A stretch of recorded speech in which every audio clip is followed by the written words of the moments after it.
Nodal অ্যানালাইসিসের এটা 6 number class. এই class থেকে আমরা সুপার নোড আছে এমন টাইপের ম্যাথ শুরু করব। তো এখানে এই যে একটা ম্যাথ আছে, এই ম্যাথটা আমরা সলভ করব। এখানে বলছে find node voltages of the circuit.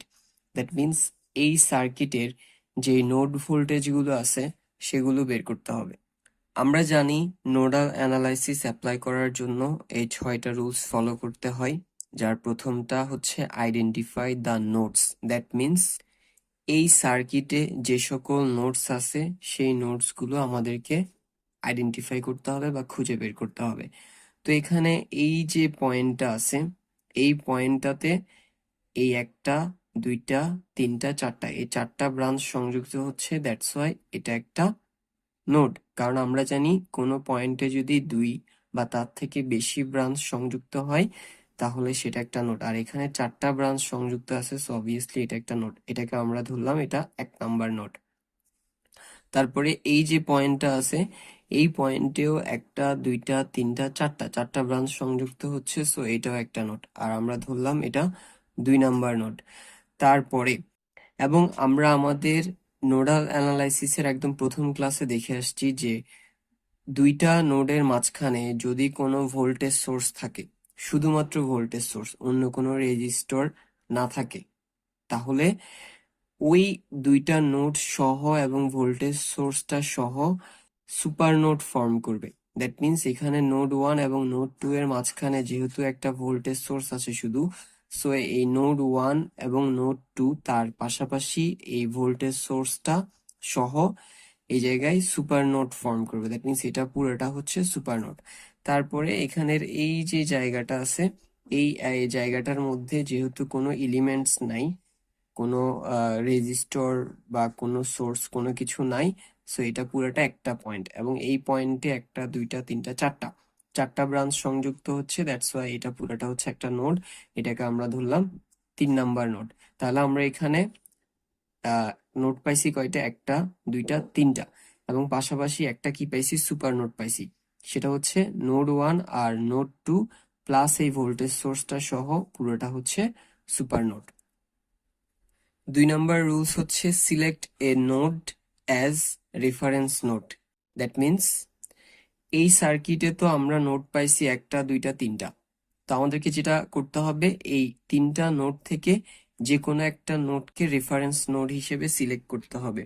এবং আমরা এই ক্ষেত্রে এই যে নিচে যে 3 নাম্বার নোডটা আছে এটাকে আমরা রেফারেন্স নোড হিসেবে সিলেক্ট করব। আর আমরা জানি রেফারেন্স নোড হিসেবে সিলেক্ট করার জন্য সেখানে একটা গ্রাউন্ড সিম্বল অ্যাড করতে হয় বা গ্রাউন্ড কনসিডার করতে হয়। এবং পাশাপাশি আমরা এটাও জানি যে গ্রাউন্ডের ভোল্টেজ আমরা 0 ভোল্ট ধরি।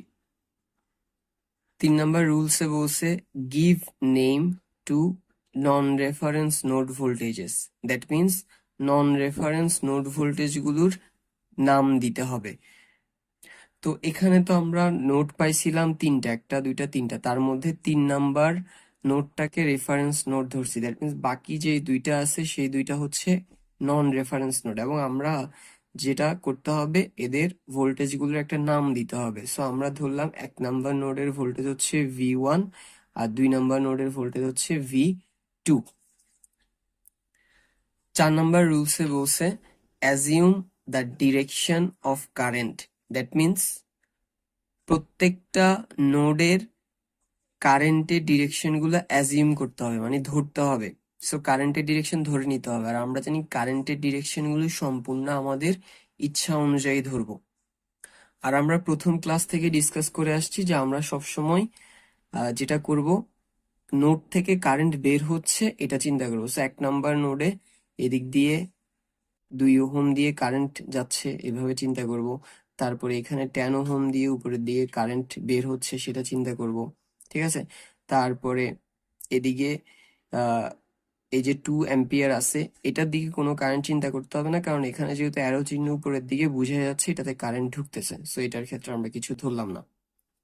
আর মাঝখানের এই 2 ভোল্ট দিয়ে আমরা কোনো কারেন্ট ধরলাম না, কারণ এটা যেহেতু একটা সুপার নোডের মধ্যে পড়তেছে, সো এদিকে আমরা কোনো কারেন্ট দিলাম না। তারপর V2 এর ক্ষেত্রে বা সেকেন্ড নোডের ক্ষেত্রে আমরা ধরলাম এই V2 থেকে নিচের দিকে 4 ওহমের দিকে একটা কারেন্ট বের হচ্ছে।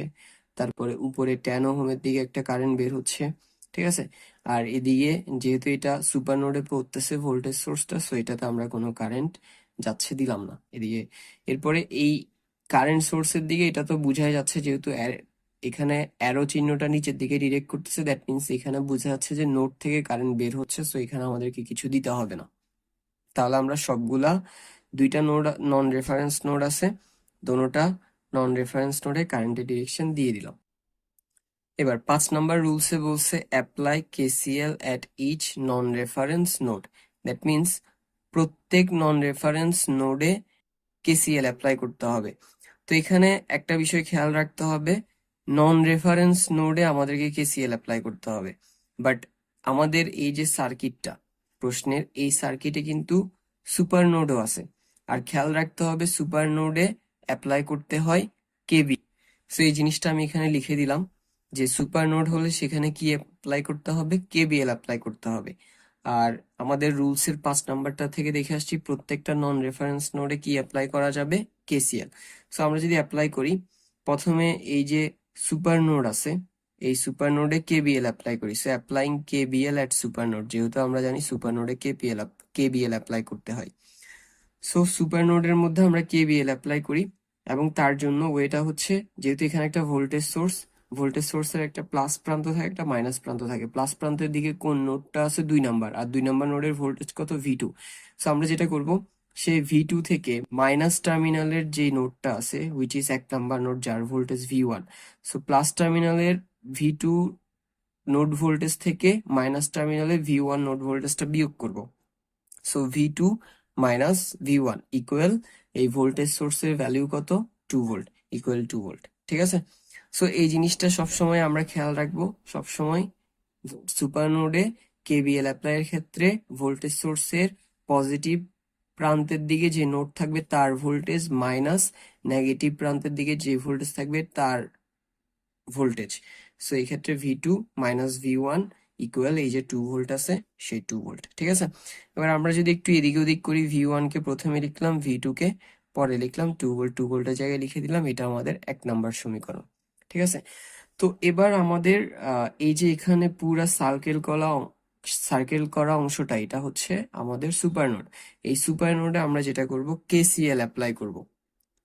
সো আমরা ওটাই লিখলাম, applying KCL at super node. That means এই সুপার নোডে কেসিএল অ্যাপ্লাই করব।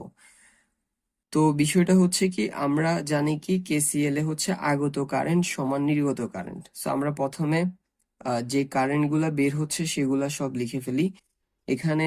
এদিকে এই যে 2 ওহম দিয়ে যে কারেন্টটা বের হচ্ছে সেটা যদি লিখি, সেটা কোথা থেকে বের হচ্ছে, V1 থেকে বের হচ্ছে। কোন দিকে যাচ্ছে, গ্রাউন্ডের দিকে।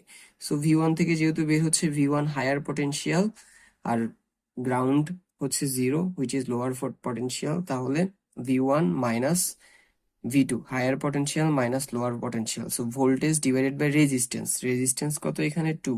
সো আমরা 2 দিলাম, ঠিক আছে, হয়ে গেল এটা। তারপর সুপার নোড থেকে আরেকটা কারেন্ট বের হচ্ছে এই যে 4 ওহম দিয়ে। সো এটা যেহেতু V2 থেকে যাচ্ছে, তাহলে V2 হচ্ছে হায়ার পটেনশিয়াল, কার দিকে যাচ্ছে, গ্রাউন্ডের দিকে, তাহলে গ্রাউন্ডেরটা হচ্ছে lower potential. That means V2 minus ground is 0।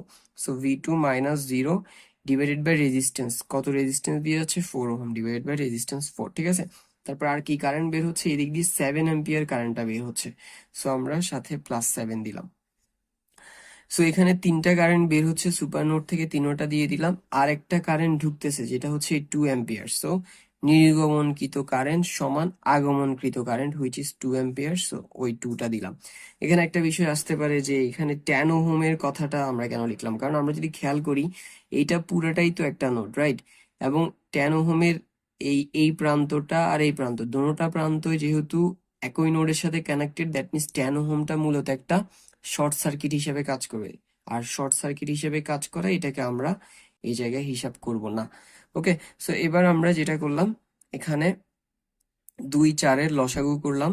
2 4 এর লসাগু হচ্ছে 4, ঠিক আছে। এরপরে 4 কে 2 দিয়ে ভাগ করলে 2 আসে, সেই 2 দিয়ে V1 কে গুণ করলে 2V1, 0 কে গুণ করলে 0, তাই ওটা লিখলাম না। তারপর 4 কে 4 দিয়ে ভাগ করলে 1 আসে, 1 কে V2 দিয়ে গুণ করলে 1V1, that means sorry, V2 দিয়ে গুণ করলে 1V2, 1V2 যে কথা, শুধু V2 একই কথা।